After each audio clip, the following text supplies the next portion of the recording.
받으실 하나님의 말씀은 구약성경 레위기 14장 1절에서부터 20절까지의 말씀입니다. 구약성경 166페이지에 있는 레위기 14장 1절에서부터 20절까지의 말씀입니다. 다 찾으셨으면 제가 봉독해 드리도록 하겠습니다. 여호와께서 모세에게 말씀하여 이르시되 나병 환자가 정결하게 되는 날의 규례는 이러하니 곧 그 사람을 제사장에게로 데려갈 것이요 제사장은 진영에서 나아가 진찰할지니 그 환자에게 있던 나병 환부가 나았으면 제사장은 그 정결함을 받을 자를 위하여 명령하여 살아있는 정결한 새 2마리와 백향목과 홍색 실과 우슬초를 가져오게 하고 제사장은 또 명령하여 그 새 하나는 흐르는 물 위 질그릇 안에서 잡게 하고 다른 새는 산채로 가져다가 백향목과 홍색 실과 우슬초가 함께 가져다가 흐르는 물 위에서 잡는 새의 피를 찍어 나병에서 정결함을 받을 자에게 7번 뿌려 정하다 하고 그 살아있는 새는 들에 놓을지며 정결함을 받는 자는 그의 옷을 빨고 모든 털을 밀고 물로 몸을 씻을 것이라. 그리하면 정하리니 그 후에 진영이 들어올 것이나 자기 장막 밖에 이레를 머물 것이요 7째 날에 그는 머리털을 밀되 머리털과 수염과 눈썹을 다 밀고 그의 옷을 빨고 몸을 물에 씻을 것이라. 그리하면 정하리라. 8째 날에 그는 흠없는 어린 수장 2마리와 1년 된 흠없는 어린 암양 1마리와 또 고운 가루 10분의 3에바의 기름 섞은 소재물과 기름 1녹을 취할 것이요 정결하게 하는 제사장은 정결함을 받을 자와 그 물건들을 회막문 야훼 앞에 두고 어린 수장 1마리를 가져다가 기름 1녹과 아울러 속건제로 드리되 야훼 앞에 흔들어 요제를 삼고 그 어린 수장은 거룩한 장소 곧 속죄제와 번제물 잡는 곳에서 잡을 것이며 속건제물은 속죄제물과 마찬가지로 제사장에게 돌릴지니 이는 지극히 거룩한 것이니라.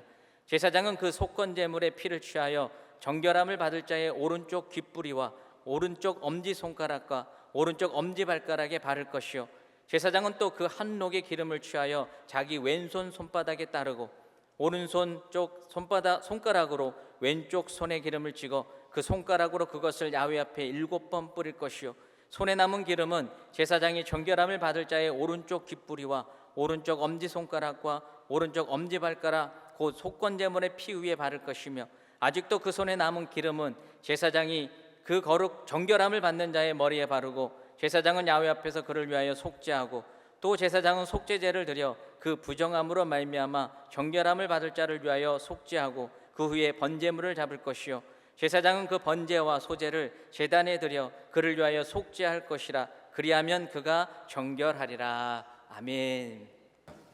오늘 저는 나병 환자의 정결 예식을 통해 배우는 영적인 교훈, 이런 제목으로 성찬 주일의 말씀을 나누겠습니다. 평소에 우리가 나누지 않은 그런 내용의 말씀이니까 여러분 딱딱한 음식이지만 잘 믿음으로 소화하길 바랍니다. 자, 오늘 이 레위기 14장 본문에는 나병에 걸렸던 이스라엘 사람이 정결하게 되었을 때, 그가 나았을 때 시행되어야 하는 규례가 쫙 소개되어 있습니다. 우리말 성경에는 나병 이렇게 번역이 되어 있는데 이 나병이 뭐냐? 옛날에는 문둥병 이렇게 불렀고 전문 용어는 한센병이죠. 근데 이 단어는, 히브리어 단어는 우리가 생각하는 나병보다는 여러 종류의 악성 피부병, 전염성을 가진 피부 질환을 총칭하는 그런 단어입니다. 그러나 편의상 나병이라는 이 단어를 계속 쓰도록 하겠습니다. 영적으로 이런 피부병은, 나병은 죄를 상징합니다. 나병에 걸린 사람은 걸리자마자 즉시 여러분 부정한 사람, 만약에 누군가 부지 중에라도 접촉을 하게 되면 그 부정함이 전염이 되는 위험한 사람으로 여겨졌기에 다음과 같은 행동 지침이 주어졌습니다. 나병 환자는 옷을 찢고 머리를 풀며 윗입술을 가리고 외치기를 부정하다 부정하다 할 것이요 병 있는 날 동안은 늘 부정할 것이라. 그가 부정한 즉 혼자 살되 진영 밖에서 살지니라. 여러분, 나병에 걸려 부정하다고 규정되는 개개인을 특징 짓는 게 뭐냐? 찢어진 옷, 그냥 멀쩡한 옷이 아니라 옷을 찢어야 되고 풀어헤친 산발의 머리, 손으로 가린 윗입술, 이거는 다 여러분 슬픔, 곤욕스러움, 수치를 표현하는 겁니다. 또 이 사람들은 다른 사람이 가까이 자기에게 오지 못하도록 부정하다, 자기가 나는 부정합니다 이렇게 외침으로써 신호를 줘야 합니다. 그리고 아예 백성의 공동체 진영 밖으로 쫓겨나서 홀로 살아야 하는 신세가 됩니다. 모세의 누이 미리암을 압니다. 그녀는 여선지자였습니다. 리더였습니다. 하지만 그녀가 교만하게 모세의 리더십을 넘봄으로써 나병에 걸리는 벌을 받게 되자 하나님이 미리암을 치셔서 나병에 걸리게 하시자 미리암도 이스라엘 백성의 진영 밖으로 추방되었던 것에서 볼 수가 있듯이 누구든지 나병 환자가 되면 가족과 친구는 물론이고 평범한 일상, 하나님의 모든 축복으로부터 단절이 탁 돼서 결핍, 고통, 외로움, 이 저주스러운 삶을 감당해야 하는 것입니다. 여러분, 요즘은 사람들이 혼자 있는 시간을 좋아합니다. 남편이 아빠가 이렇게 있다가 아내하고 자녀가 어디 가 그러면 잘 가 그러고 혼자 막 좋아하잖아요. 근데 나병에 걸려서 쫓겨나는 혼자 있는 것은 그런 혼자의 좋은 시간을 갖는 게 아니고 이거는 완전히 단절되는 거예요. 그거는 뭐냐? 먹고 사는 것도 힘들어지고 또 외롭고 아무튼 저주를 받는 거고, 나병의 이 파괴적인 역사가 증거하는 것처럼 죄라는 거는 처음에는 대수롭지 않은 작은 것처럼 보여집니다. 죄? 그 정도 괜찮지 뭐. 근데 점점 그게 더 커지고 강해집니다. 나병 처음에는 별거 아닌 것 같은데 이게 점점 퍼지고 강해져요. 그래서 존재, 인생 전체를 사로잡고 무감각하게 만드는 것을 우리가 알아야 됩니다. 그 나병을, 지금이야 나병을 치료하지만 고대 세계에서는 나병을 인간 스스로는 치유할 수 없는 것처럼 여겼습니다. 그것처럼 죄도 사람이 스스로 없앨 수가 없습니다. 따라합니다. 죄는 우리 스스로 해결할 수 없다. 죄의 문제를 인간이 스스로 해결을 못해. 그리고 죄는 결과를 가져오는데 그게 뭐냐? 단절입니다. 죄의 영향은 단절. 죄는 사람과 사람 사이를 단절시킵니다. 죄가 들어오니까 아담 하와 사이가 깨지고 가인이 아벨을 죽이고, 죄는 관계를 깨뜨리고 또 하나님의 임재로부터도 멀어지고 떨어지게 만드는 것을 나병 환자의 추방과 격리가 잘 보여주는 겁니다. 그렇지만 우리 하나님이 계십니다. 하나님은 주권적인 은혜로 치유도 베푸시는 좋으신 하나님이신 거예요. 신명기 32장, 이제는 곧 내가 그인 줄 알라. 하나님이 말씀하십니다. 나 외에는 신이 없도다. 나는 죽이기도 하며 살리기도 하며 상하게도 하며 낫게도 하나니 내 손에서 능히 빼앗을 자가 없도다. 아멘. 아멘. 여러분은 하나님을 믿으십니까? 하나님이 어떤 분입니까? 여러분이 믿는 하나님은 영원하신 한 분이고 생사화복, 흥망성쇠의 주관자이심을 믿으시면 아멘 하시기 바랍니다. 모든 것은 하나님 손 안에 있는 거예요. 참새 한 마리가 땅에 떨어지는 것도 하나님 허락 없이면 안 된다는 거예요. 아멘. 하찮은 새 한 마리, 풀 하나, 이 모든 것도 바람, 모든 것 관여하신 분이 하나님이신 거예요. 그래서 레위기 14장 말씀에는 나병 환자가 스스로 열심히 노력을 해서 병이 나았다거나 아니면 다른 사람들이 잘 치료를 해줘서 병이 나았다 이런 언급이 전혀 없고, 그 대신에 나병 환자에게 어느 날 정결하게 되는 일이 일어났을 때, 그러니까 정결함이 그에게 하나님 은혜로 임하게 되는 그날, 그거는 인간이 만들 수 있는 게 아니라 하나님이 은혜를 주시는 거예요. 그래서 정결하게 되는 그날에 취해야 하는 일련의 조치가 제시되고 있는 것입니다. 자, 보세요. 이스라엘 백성 중에 누군가가 갑자기 나병에 걸리면 그는 즉각적으로 공동체로부터 추방당합니다. 절차가 없어요. 쫓겨나는 거예요. 나병 쫓아내는 거예요. 하지만 반대로 나병으로부터 치유가 된 그 사람이 다시 백성의 공동체 안으로 일상적인 삶으로 들어오기 위해서는 우리가 읽은 본문처럼 아주 복잡한 정결의식이 단계별로 세심하게 진행되어야 했던 건데, 이거는 왜 그러는 거냐? 이 과정 속에서 하나님은 우리가 하나님께서 어떻게 인류를 죄로부터 정결하게 하시는지에 대해서 귀한 통찰을 얻을 수 있도록 교훈을 주고 계시기 때문에, 여러분, 생소하게 어렵게 느껴지는 이런 말씀, 딱딱한 말씀도 이제는 우리가 접하고 소화를 해야 되는 거예요. 아멘. 아멘. 여러분은 내가 좋아하는 말씀만 몇 개 그냥 알고 신앙생활하면 안 되고, 성경 전체에 대해서 여러분 배우려는 마음이 있어야 합니다. 아멘. 아멘 합시다. 예, 창세기부터 요한계시록까지 모든 말씀 다 이해가 안 돼도 아무튼 자꾸 전진하면서 딱딱한 음식들을 소화를 해야 돼요. 보세요. 나병에 걸려서 추방당한 환자, 비극이죠. 그가 이스라엘 진영으로 복귀해서 다시 하나님 백성의 일원으로 회복되는 데에는 2단계 또는 3단계에 걸친 정결 예식이 진행이 돼야 합니다. 흥미로운 사실은 이것이 아론의 제사장 위임식과 똑같이 7일에 걸쳐서 진행이 된다는 거예요. 이게 여러분 7일이라는 기간 동안 이게 진행이 되는 거예요. 그러니까 하나님의 일은 우리가 원하는 것처럼 빠르게 쉽게 편하게 효율적으로 이루어지는 게 아니라는 거예요. 우리는 바쁘니까 하루 만에 해버려요. 그럴 수 있는데 하나님의 일은 그렇지 않습니다. 하나님의 일은 하나님의 방법으로, 하나님의 시간표에 따라 이루어져야 하는 겁니다. 그래야만 하나님의 목적이 온전히 이루어지고, 아멘. 아멘 합시다. 아멘. 하나님께 영광이 올려지기 때문인 거예요.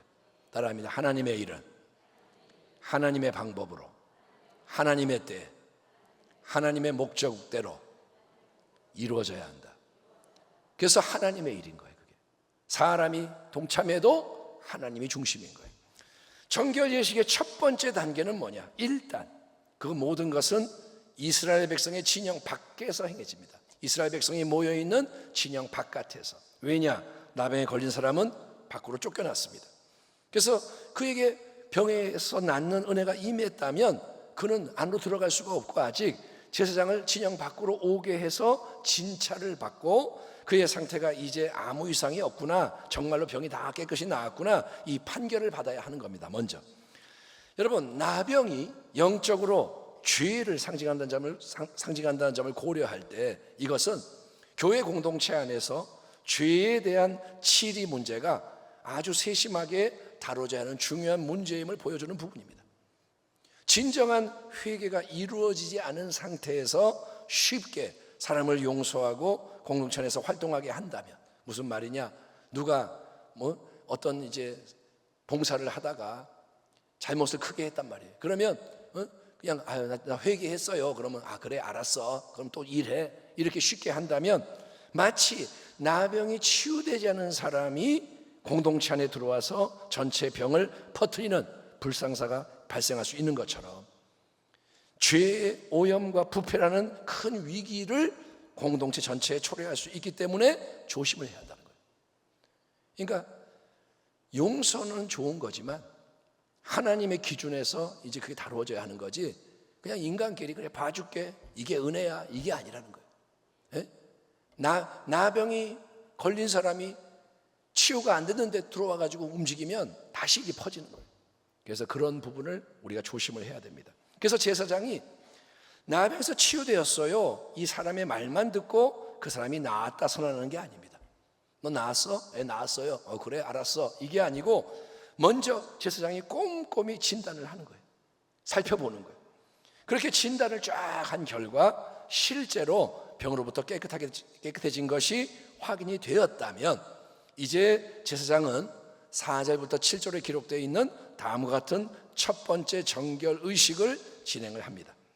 제사장은 그 정결함을 받을 자를 위하여 명령하여 살아있는 정결한 새 2마리와 백향목과 홍색실, 붉은 실과 우슬초를 가져오게 하고, 제사장은 또 명령하여 그 새 하나는 흐르는 물 위 질그릇 안에서 잡게 하고, 다른 새는 산채로 가져다가 백향목과 홍색실과 우슬초와 함께 가져다가 흐르는 물 위에서 잡은 새의 피를 찍어 나병에서 정결함을 받을 자에게 7번 뿌려 정하다 하고, 그 살아있는 새는 들에 놓을지며.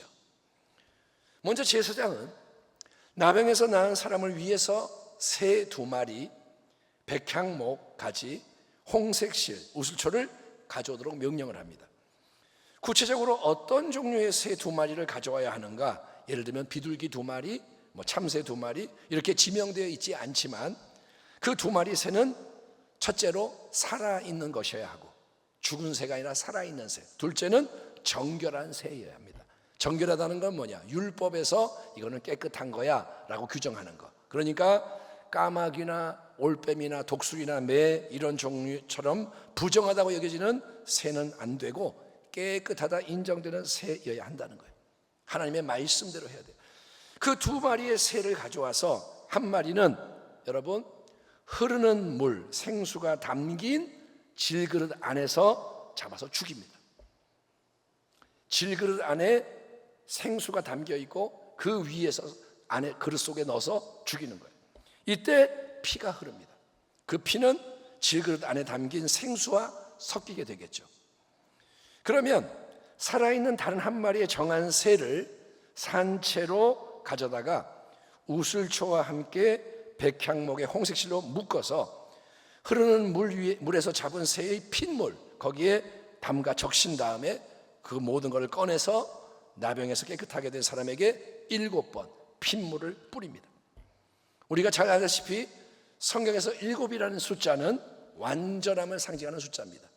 셋도 완전이요, 7도 완전이요, 12도 완전이요, 70도 완전이요.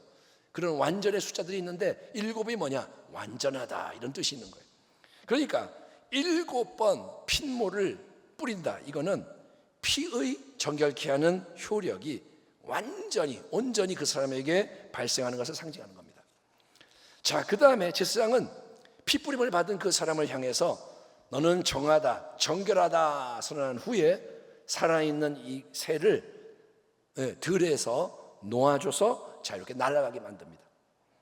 세부적으로는 이런 예식에 사용되고 있는 모든 요소 하나하나, 백향목 가지, 홍색실, 우슬초, 여기에 대해서 여러 가지 의미를 부여하는 은혜로운 설명들이 많이 있지만 그것은 생략하도록 하겠습니다. 아무튼 전체적으로 중요한 것은 이겁니다. 한 마리의 정결한 새가 죽임을 당해서 피를 흘려야 돼요. 그 피가 정결함을 받는 사람에게 뿌려지는 거예요. 그리고 다른 한 마리의 피를 뿌리는 도구로 사용됐던 새는 노임을 받아 자유롭게 하늘로 날아갑니다. 한 마리는 죽고 피가 뿌려지고 다른 새는 날아갑니다. 여기서 죽임을 당하는 새는 우리 인생의 모든 죄를 짊어지고 십자가에서 피 흘려 죽으시는 예수님을 상징하는 거예요. 아멘. 그가 찔림은 우리의 허물 때문이에요. 그가 상함은 우리의 죄악 때문이라. 그가 징계를 받음으로 우리는 평화를 누리고 그가 채찍에 맞음으로 우리는 나음을 받았도다. 아멘. 예수님이 고난당하시고 죽으시는 거예요. 반면에 들판에서 노임을 받아서 하늘로 확 날아가는 두 번째 새는 우리 예수님의 부활하심, 또 그분의 부활 새 생명을 선물로 받아서 자유함을 얻게 되는 우리의 새로운 복된 삶을 상징하는 겁니다. 한 마리는 죽고 한 마리는 살고, 이게 다 우리와 연결되는 거예요.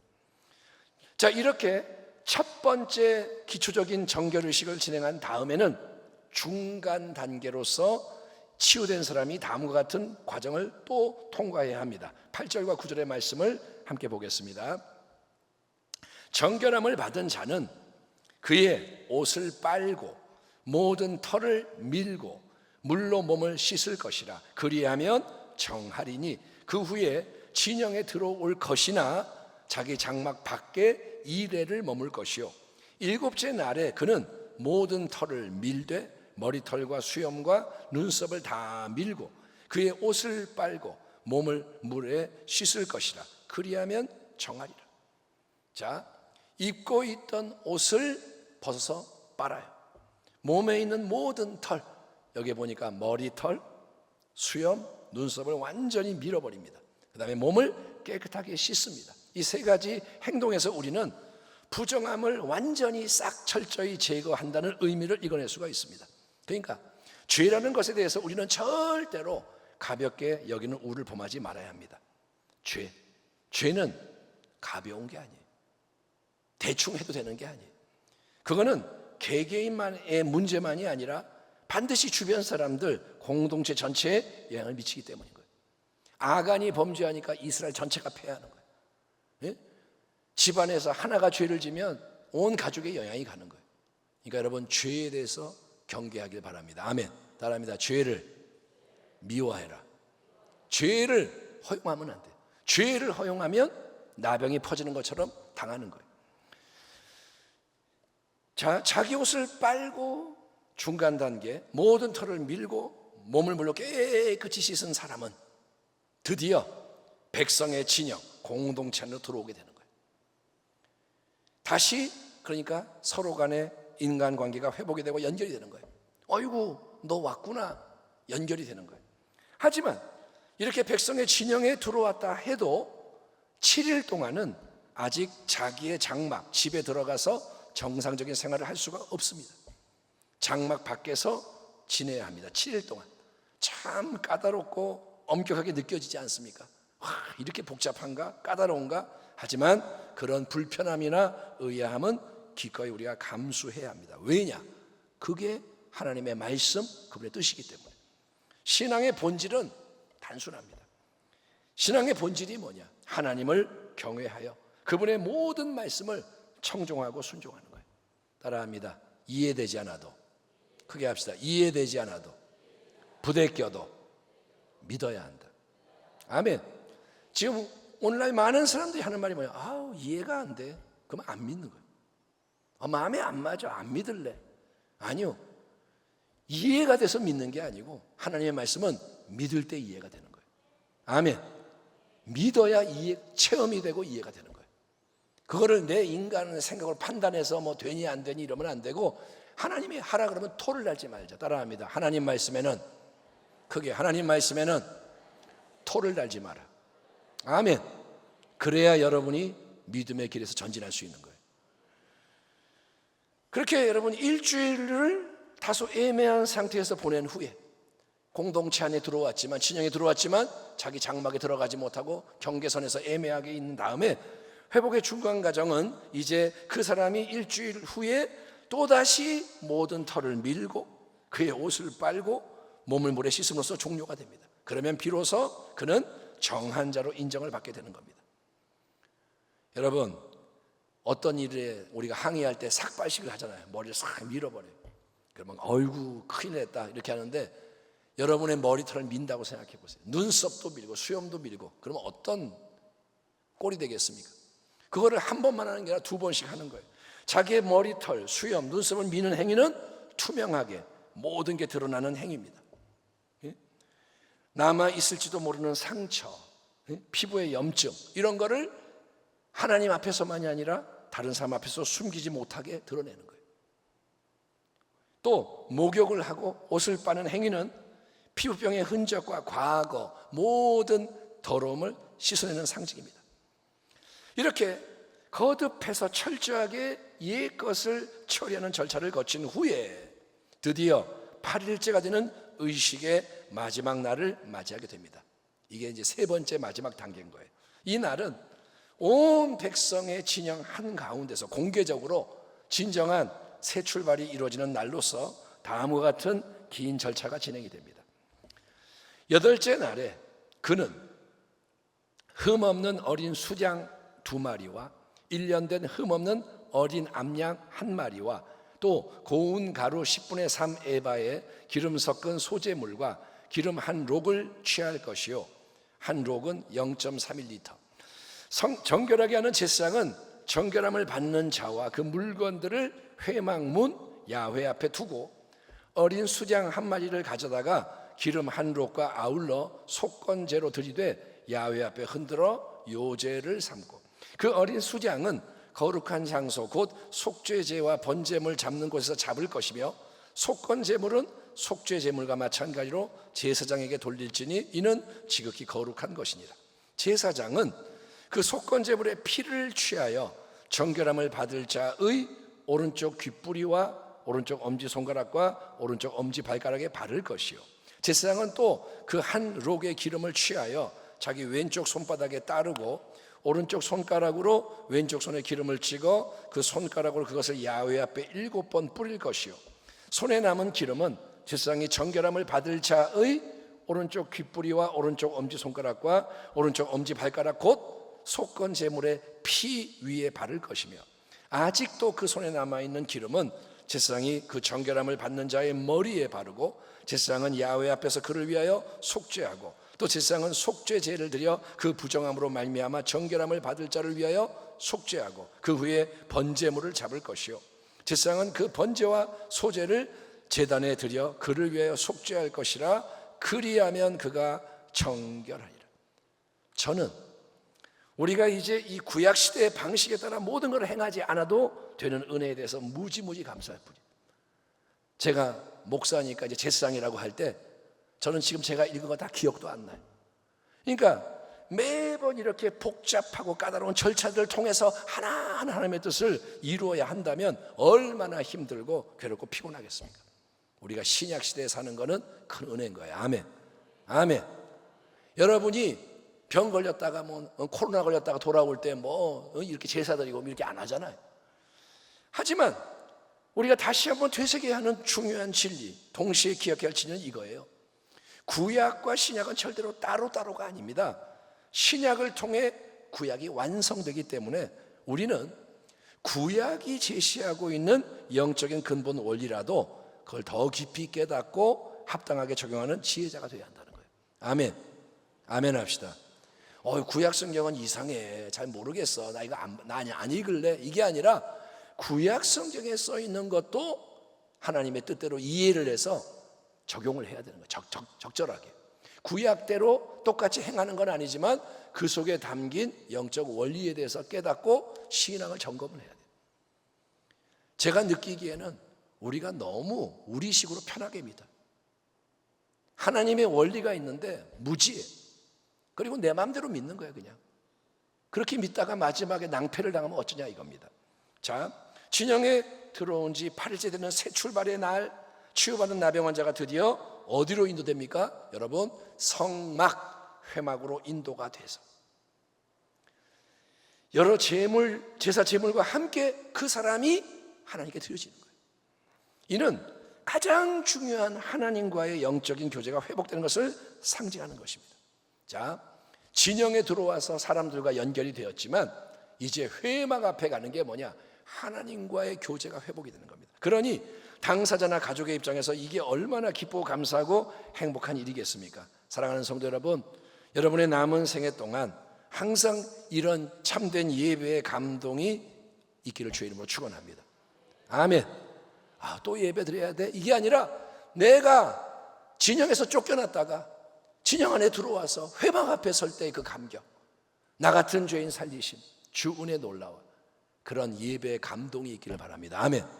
그게 있어야 신앙생활이 되는 거예요. 이날 공개적으로 4가지 제사가 드려집니다. 곧 뭐냐? 속건제와 속죄제와 번제와 소제, 4가지 제사. 이걸 위해서는 일반적으로 흠없는 어린 수양 2마리, 1년 된 어린 암양 1마리, 또 고운 가루 10분의 3 에바에다가 기름을 섞은 소재물, 기름 한 록, 한 록은 0.31리터, 이게 필요한 거예요. 그게 있어야 이 절차가 진행이 됩니다. 하지만 가난해서 어린 수양 1마리, 어린 암양, 1년 된 어린 암양 1마리를 드릴 수가 없는 형편에 있는 사람, 예? 그러니까 수양 1마리는 꼭 있어야 돼요. 가난해도.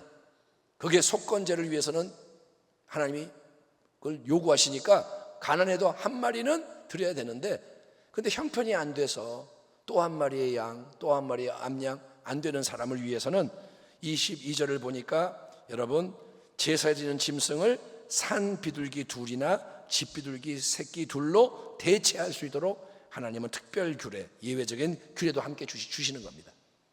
하나님이 배려해 주시는 거예요. 그러니까 우리 하나님은 어떤 분인가? 하나님은 부자나 가난한 자나 아무도 차별하지 않으시고 동일하게 받아주시고 은혜 주시는 좋으신 하나님이신 거예요.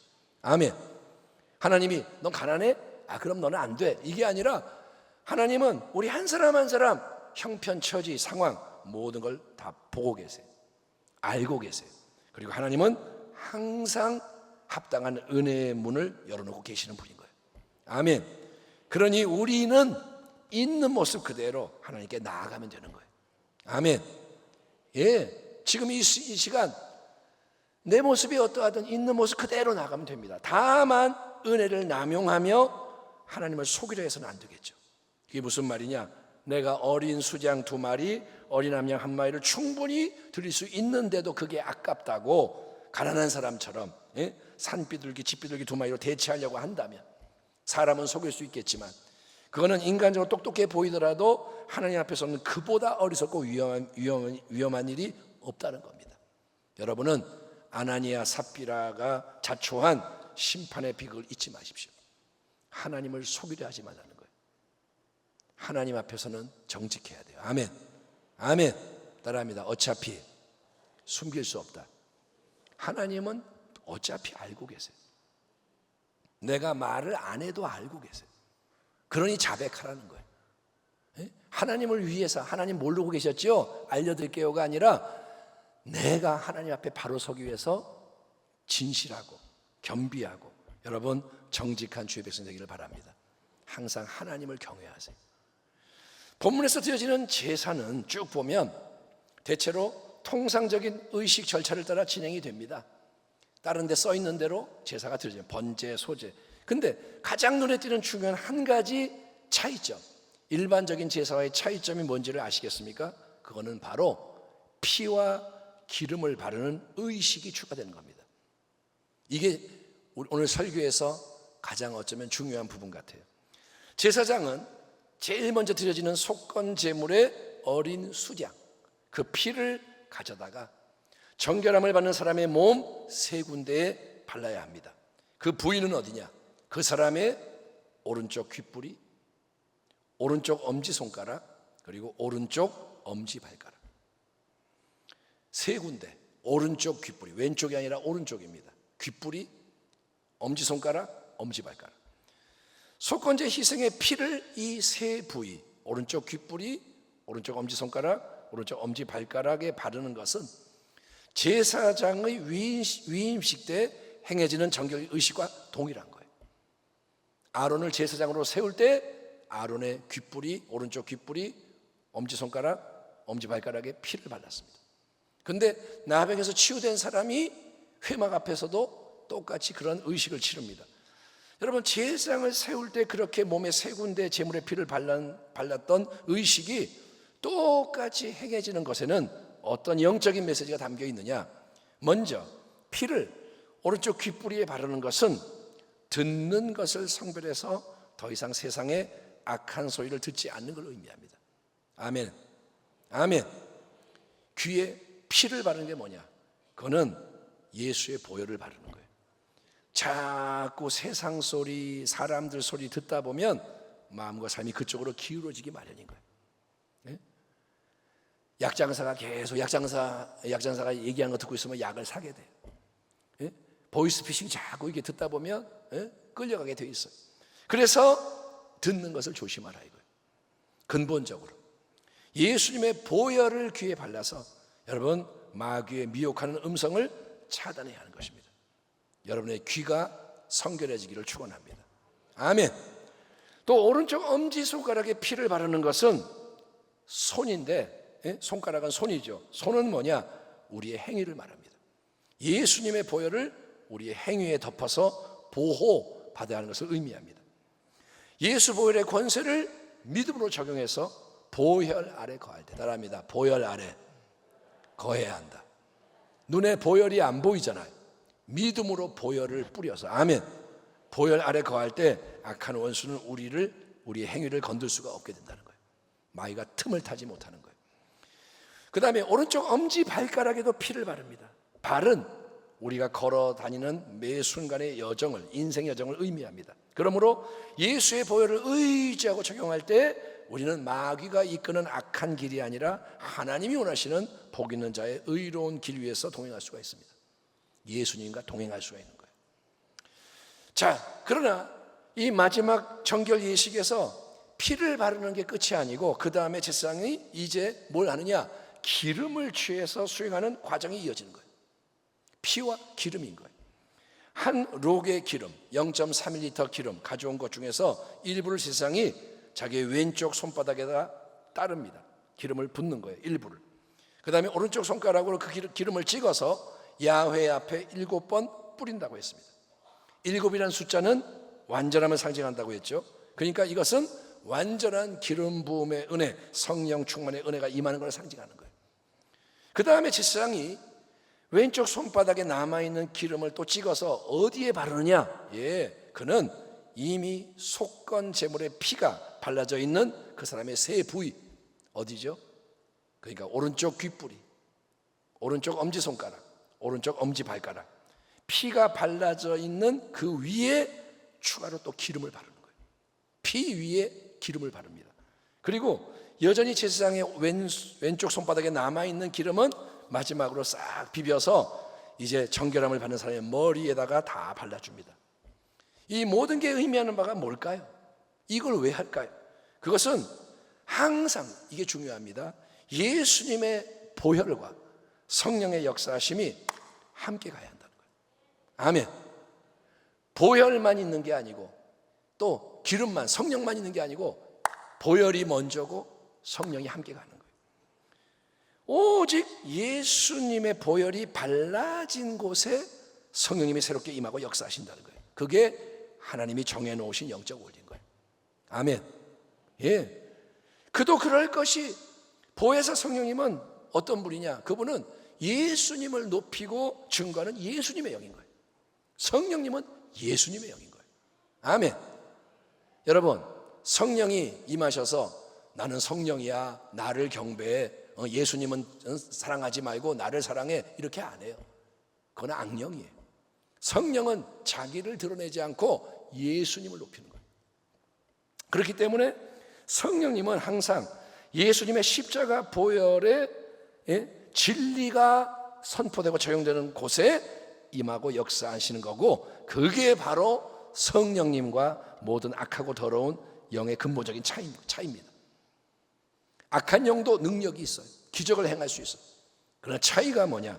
어둠의 영, 지옥의 영들은 예수님과 그분의 보혈을 미워하고 두려워합니다. 마귀가 제일로 귀신이 두려워하는 게 뭐냐? 예수의 피. 아멘. 예수의 이름. 믿음을 가지고 그렇게 할 때 마귀가 두려워하는 거예요. 귀신을 쫓아내는 현장에서 귀신 들린 사람 속에 이제 귀신이 있잖아요. 근데 예수의 피 그러니까 그냥 기절을 하려고 그래요. 제발 그 소리 하지 마 그러는 거예요. 그 전까지 막 까불고 그러던 귀신이 예수의 피 그러니까 꼼짝 못하고 그 소리만 제발 하지 마 그러다가 쫓겨가는 거예요. 예수의 피의 능력이 또 아멘. 샘솟는 보혈의 능력과 권세 한없이 있다. 하지만 성령은 예수의 보혈을 사랑합니다. 예수의 보혈이 흐르는 곳에 좌정하시고 은혜가 더 넘치도록 능력으로 역사하신다는 것을 여러분 믿으시면 아멘하시 바랍니다. 그러므로 여러분, 이 땅에서 우리는 연약하죠. 우리는 부족하죠. 그러나 우리가 이 악한 세상과 죄와 정욕, 마귀와 지옥의 권세를 이기며 날마다 저 천성 본향을 향해 힘차게 전진할 수 있는 비결은 뭐냐? 근본적으로 두 가지입니다. 믿음으로 첫째, 예수 십자가 보혈의 은혜가 넘쳐나게 하는 기초 위에서 예수의 보혈이 먼저예요. 아멘. 아멘. 보혈이 넘쳐나야 돼요. 일단 그 기초 위에서 둘째, 예수 부활 새 생명의 영이신 성령님의 능력을 계속 의지하여 성령의 인도하심을 받는 겁니다. 보혈, 성령. 그런즉 너희가 어떻게 행할지를 자세히 주의하여 지혜 없는 자같이 하지 말고 오직 지혜 있는 자같이 하여 세월을 아끼라. 때가 악하니라. 그러므로 어리석은 자가 되지 말고 오직 주의 뜻이 무엇인가 이해하라. 술 취하지 말라. 세상 풍조에 취하지 마라. 이는 방탕한 것이니 오직 성령으로 충만함을 받으라. 아멘. 따라합니다. 오직 성령으로 충만함을 받으라. 이거는 계속 충만을 유지하라는 거예요. 성령 충만이 뭐냐? 성령의 인도를 받는 거예요. 하나님은, 좋으신 하나님은 그저 우리를 죄에서 해방시키는 것만으로 만족하는 게 아닙니다. 우리가 진영 밖으로 쫓겨났는데 다시 진영 안에 들어와. 아이고 됐다 끝, 이게 아니고 우리 하나님은 우리가 성령으로 충만해지기 원하세요. 머리끝부터 발끝까지. 아멘. 속에서부터 성령으로 가득 채워져서 하나님의 선하시고 기뻐하시고 온전하신 뜻이 뭔지를 깨닫고 항상 하나님의 나라와 의의를 추구하며 끝까지 온전히 승리하는 교회와 가정과 성도가 되기를 하나님 간절히 바라고 원하시는 거예요. 하나님이 안 보이지만 믿으십시오. 아버지가 원하는 게 뭐냐? 나는 네가 성령 충만해서 끝까지 승리하게 원한다. 그러므로 특별히 이 추석 연휴 기간 동안 드려지는 오늘 10월의 성찬 예배 가운데 이 말씀을 받으시고 성찬에 참여하시는 사랑하는 여러분 모두는 항상 예수님의 보혈과 성령의 능력 안에서 오직 하나님을 참되게 예배하며 잘 섬기는 자가 되기를 축원합니다. 예수의 보혈과 성령인 거예요. 기억하십시오. 예수님의 보혈이 발라진 곳 위에 성령의 기름 부음이 더해지는 거예요. 그래서 하나님의 위대한 역사가 완성이 됩니다. 보혈이 없이는 성령의 역사가 없고 보혈만 있고 성령이 역사 안 하면 안 돼요. 두 가지가 같이 가는 거예요. 항상 십자가 보혈, 항상 성령의 능력을 신앙의 중심으로 삼는 가운데 나도 날마다 변화되고 승리하고 남도 변화되고 승리하게 하는 예수님의 몸된 교회, 새 가죽부대의 신앙 공동체가 다 되시기를 주님의 이름으로 축원합니다. 기도하겠습니다. 하나님 감사합니다. 오늘 레위기의 어려운 말씀을 나눴지만 하나님 진리를 알게 하시니 이 진리가 우리를 자유케 하여 주옵소서. 십자가 보혈을 중심에 두지 않는 신앙을 회개하고 성령의 역사로 충만하지 못함을 또 회개하고 우리가 본질로 돌아갈 때 하나님 기뻐하는 선하신 뜻이 우리 가운데 이루어지게 하여 주옵소서. 지금 성찬을 이제 나누는 자리로 나아가는 이곳에 성령님 임하여 주시옵시고 새 일이 일어나게 하여 주옵소서. 감사하고 예수님의 이름으로 기도하옵나이다. 아멘.